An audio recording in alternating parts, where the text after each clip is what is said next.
या अल्लाह, और कब तक तो हमें सब कुछ दिखाता रहेगा? अम्मा, अम्मा मैं तो मर जाऊंगी अम्मा। ना ना मेरी बच्ची, खुदा ना करे। अम्मा, अम्मा हम यहाँ से दूर क्यों नहीं चले जाते, बताएं ना अम्मा। बच्चे, मैंने कितनी बार दीदार को बोला है, लेकिन उसके सर पर तो खून सवार है। भाई का बदला लेना है ना उसने। अम्मा चाहे मेरी, चाहे तेरी जान, या बहुत से लोगों की जान चली जाए बेटा। बस दिल कहीं के अब घरों पर वार करने लगे हैं। घुस के फट जाऊंगा उनके अड्डे पे। जोश से नहीं, होश से काम ले दीदार। तू तो बड़ा समझदार है और फिर ऐसी जज्बाती बातें करता है। बाबा अब तो हद हो गई है, मेरा खून घोल रहा है, तो नहीं छोड़ूंगा। सब ठीक हो जाएगा, मैं हूं ना। अच्छा ये बताओ, अम्मा और शबाना तो खैरियत से हैं? हाँ। देखो दीदार, अनीस तगड़ा के आदमी तुम्हें गुस्सा दिलाना चाह रहे हैं ताकि तुम कोई गलती करो। गलती? गलती तो वो कर चुके हैं बाबा, और इस गलती की उनको ऐसी सजा दूंगा कि वो जिंदगी भर याद रखेंगे। बेशक, लेकिन अभी नहीं। और हाँ, शायद पुलिस आए तो तुम्हें पता है तुम्हें क्या कहना है। आप बेफिक्र रहे बाबा, मैं जानता हूं कि मुझे क्या करना है। शाबाश, ये रखो, घर की मरम्मत करवा लेना। और क्या कहे तो कुछ आदमी छोड़ूं तेरे पास? नहीं बाबा, मुझे अपनी और अपनों की हिफाजत करनी है, आती है। आप बेफिक्र रहो।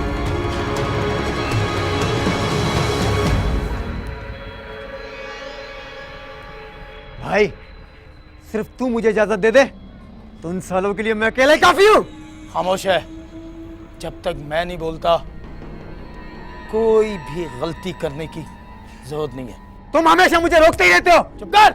मेरे बच्चों की समझ में ये बात क्यों नहीं आती थी कि वो किस वजह से लड़ रहे हैं। हालांकि देखा जाए तो ये उनकी अपनी जाती लड़ाई नहीं थी, मगर वो तो यही समझ कर लड़ते थे कि ये उनकी अपनी जंग है। इसीलिए शायद उन्होंने अय्यूब भाई की सुलह करवाने वाली बात भी रद्द कर दी थी। देख दीदार, अनीस तकड़े और आसिम बाबा की लड़ाई में नुकसान अपना हो रहा है। मैं जानता हूं अय्यूब भाई, लेकिन पहल उन लोगों ने की है। ओहो, अगर उन्होंने गलती कर भी दी तो क्या इस गलती का खात्मा नहीं हो सकता? हो सकता है अय्यूब भाई, इब्तिदा उन्होंने की थी, इंतहा हम करेंगे। है सर, वो अभी छोटा है। इस काम में छोटा बड़ा नहीं होता अय्यूब भाई। ओहो, सोच जरा, सोच के कारोबार पे कितना असर पड़ रहा है। ये बात तो उन लोगों को सोचनी चाहिए अय्यूब भाई। अब किया है तो भुगते हैं।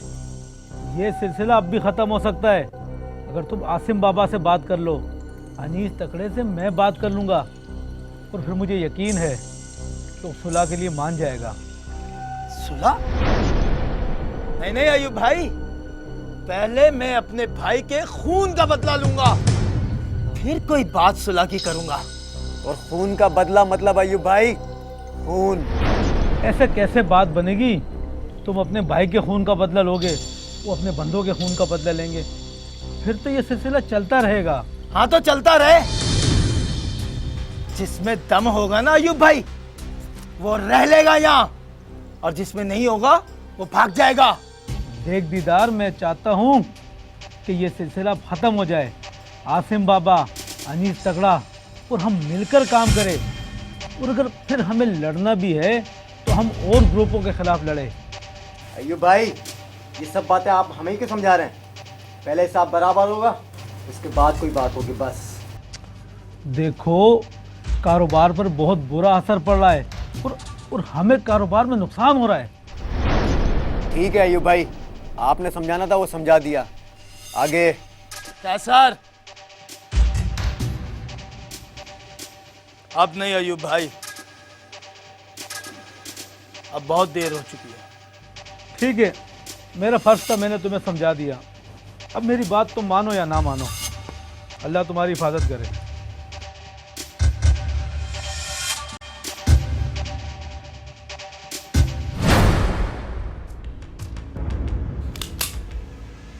हाँ बोल जमान, क्या बोलता है? क्या करेंगे वो? अपना कौन है उस्ताद, ना कोई आगे ना कोई पीछे, हमसे ही बदला ले लेंगे और क्या। और तुम्हारा क्या ख्याल है, मैं उनको बदला लेने दूंगा? ये जो गोली होती है ना उस्ताद, ये अंधी होती है, कोई मौका दे या ना दे, अगर इसने जिस्म में जाना है ना तो ये अपना रास्ता खुद बना लेती है। हाँ यार, बोल तो तू ठीक है, हमारे हाथों से भी कई अनजान लोग मरे होंगे। अरे उस्ताद, तुम तो जज्बाती हो गए। नहीं यार, आखिर हम भी तो इंसान ही है ना, कभी कभी सोच आ ही जाती है यार। हाँ उस्ताद, हम इस दलदल में फंस चुके हैं, अगर इससे निकलने की कोशिश भी करें ना तो मारे जाएंगे। और जब तक जिंदा है ना, दूसरों की जान लेते रहेंगे। वैसे ये तगड़े उस्ताद क्या प्लानिंग कर रहे हैं आजकल? उसकी सारी तवज्जो इस बात पर है कि आसिम बाबा के ग्रुप को किस तरह साफ किया जा सके। वैसे एक प्लान है मेरे जहन में। बोल।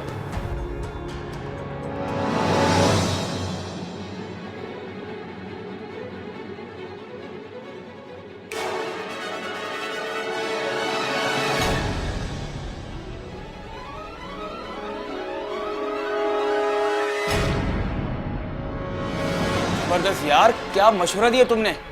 और क्या, इस तरह हम उनकी हर हरकत पे नजर रख सकते हैं और मौका मिलते ही उनका काम तमाम।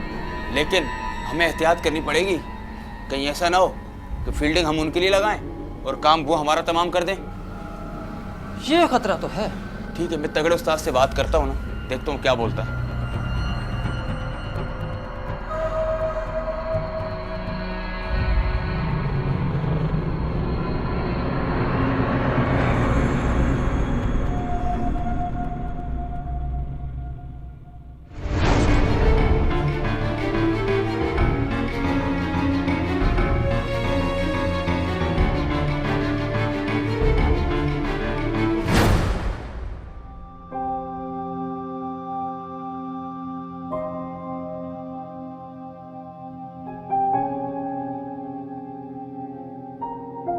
शबाना की शादी की उम्र निकली चली जा रही थी, जिसकी वजह से मुझे बहुत परेशानी होती थी, क्योंकि मेरे बेटों को तो लड़ाई से फुर्सत ही नहीं थी। और मैं ये चाहती थी कि कम से कम शबाना तो इस दलदल से दूर हो जाए।